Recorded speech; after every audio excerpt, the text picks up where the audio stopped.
Hey, it's me, Marky Joe, here to entertain you.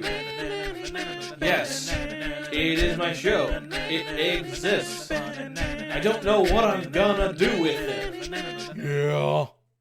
I think y'all need to start something before we begin. I'm not bad at Fire Emblem. The only reason why I play bad on camera is because I'm on camera. I'm trying to be funny and do commentary stuff, and, you know, I can't concentrate all my thought processing into developing a proper strategy. So, I think this footage will show you exactly what I'm talking about. Click. Oh damn. There's the Fire Emblem 3 reference. People will be very happy with that. Or at least the people who watched my FE3 playthrough. Anyway, so this name entry screen. At the end of the game, when Moneyman wants to revive himself, he pays whoever is that name is set to. And that's why he paid me in the live footage. Because, like, it's supposed to be Mr. Knight that he's paying, but I changed that. So anyway, for this first part, it's pretty simple, honestly. You just put Wade and Bro in front because they have the best defensive stats and, well, the best combat stats.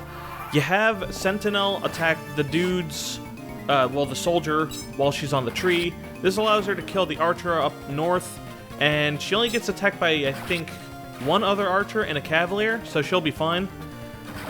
Wade and Bro are just gonna wipe out most of the enemy units. They're basically invincible because they have super high defenses and stuff. Mark and Fear Wannabe, or whatever the fuck her name is, they're gonna kind of chill out in the bottom left corner because they can't really do much. This first part is all about enemy phase, and basically if you have bad defenses, you don't really have much of an enemy phase. So yeah, by placing Mark and Fear Wannabe here, we weed the spawn, the troubadour that's supposed to show up there, and it messes with the enemy positioning. I placed Mark there so that I think, like, Claire, that's her name. That way she doesn't get trapped by the enemy reinforcements and she's free to attack the fighter. And yeah, we want to kill those fighters because those mages can't really do much to any of the units at the lower left corner because they all have high resistance. So yeah, this first part is pretty easy, so let me explain how the Luck Tome works. So as you know, when you use it, it backfires and kills you. Basically, the Devil Reversal formula is that when you have, like, it's a 31% chance of the Devil Reversal happening, minus your luck stat. And the max luck you can have is 30. But if you go above 31, then basically it changes it to a guaranteed backfire.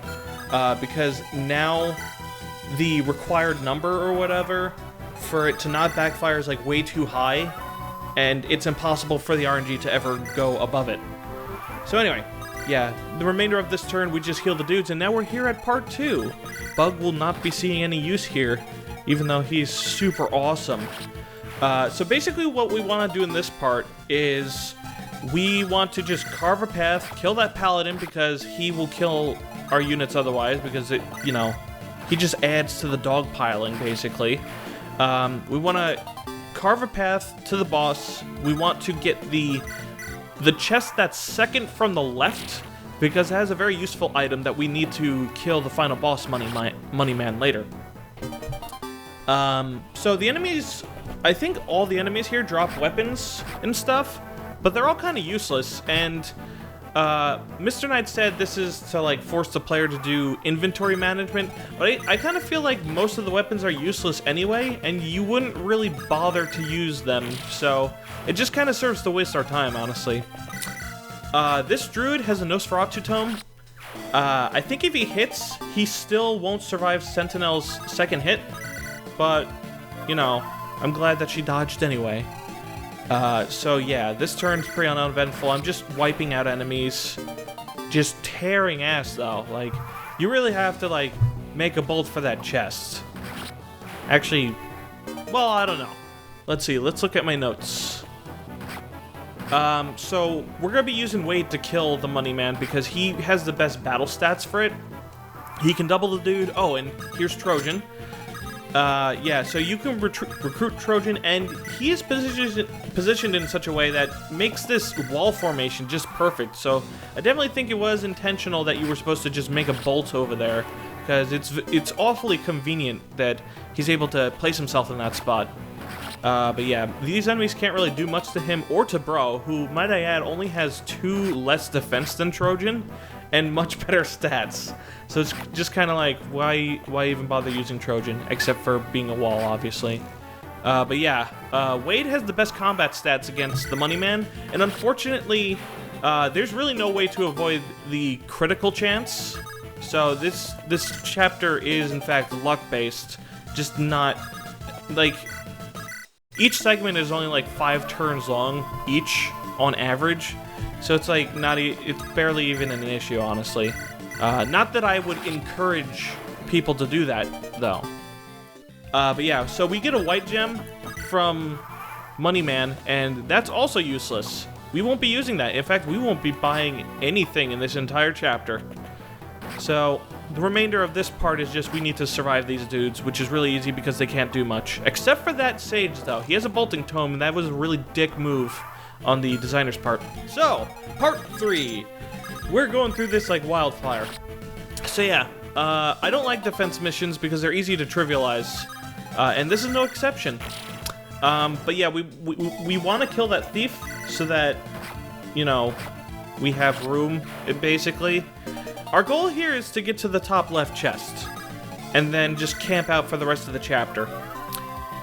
Trojan, as you know in the live footage, he betrays us, so I don't really care where I place him, because in a couple turns he's just going to betray us anyway.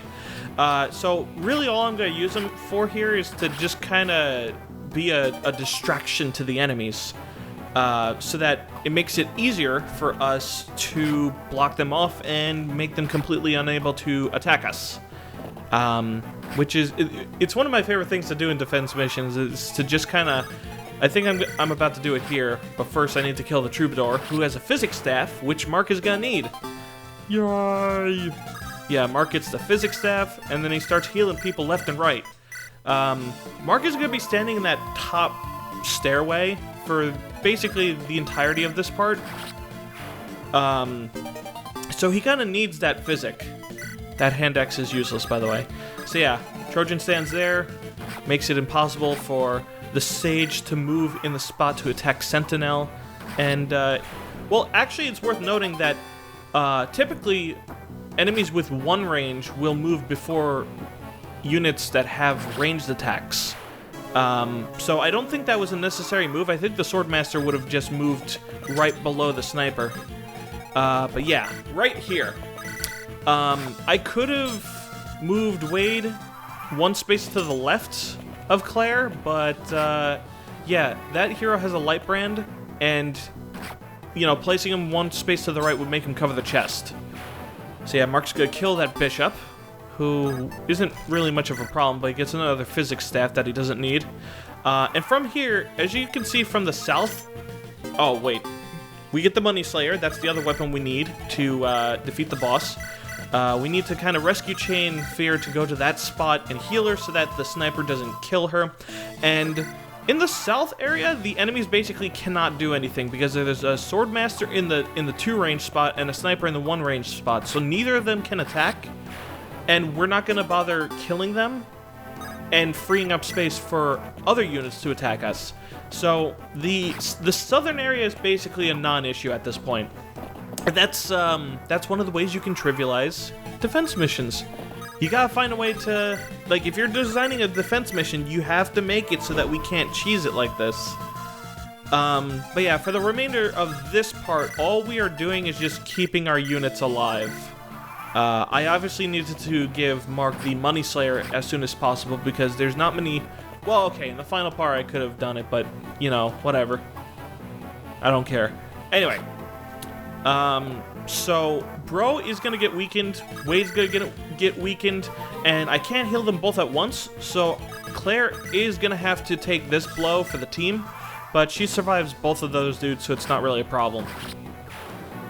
And there we go, part 3 is pretty much done. Let's see, is there anything else in my notes? Hearing through the enemies, yada yada yada. Yeah, there's really not much else to say here. So let's just wait this part out. And it's done. Okay, so final part. Here we go. This is the easiest part. Once you have gotten both the Eclipse Bow and the Money Slayer, the Money Man just dies in 2 hits from both. So there's not much to talk about here.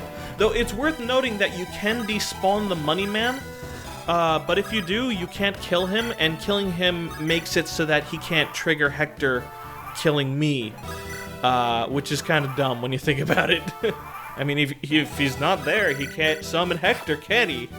But, you know, whatever. It's worth noting, blah, blah, blah. Yeah. I do think that this submission could have been a bit more, I'd say that strategically it's on the same level as Supersonic submission. I'd argue that maybe it's a little less complicated. I don't know. Like, I think it's a pretty solid submission. Though I do kind of feel like it's not going to have much impact with the audience, mainly because it doesn't have a lot of dialogue. So there's no like real opportunity for like jokes or like running gags across the community or whatever. And that's a bit of a shame, but as far as I'm concerned, Mr. Knight did accomplish his goal of making like a fast and furious submission. So kudos to him. It's also worth noting that it didn't take him like 8 months to make this submission. It took him 1 week.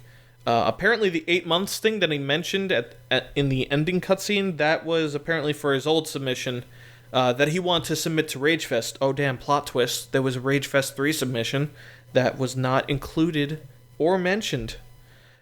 Basically what happened is that I told him, dude, this is bad. I don't think you should submit this because I'm just going to end up making it look bad. At least that's how I remember it. For all I know, I could have been like way worse or some shit. But yeah, I do feel bad about that. Maybe sometime I'll play his Ragefest 3 submission and we'll get to see it. I need someone to review my FE hack. He needs to be someone who won't cut me slack. It's Marky Joe, he's arrived from his golden chariot, and down he walks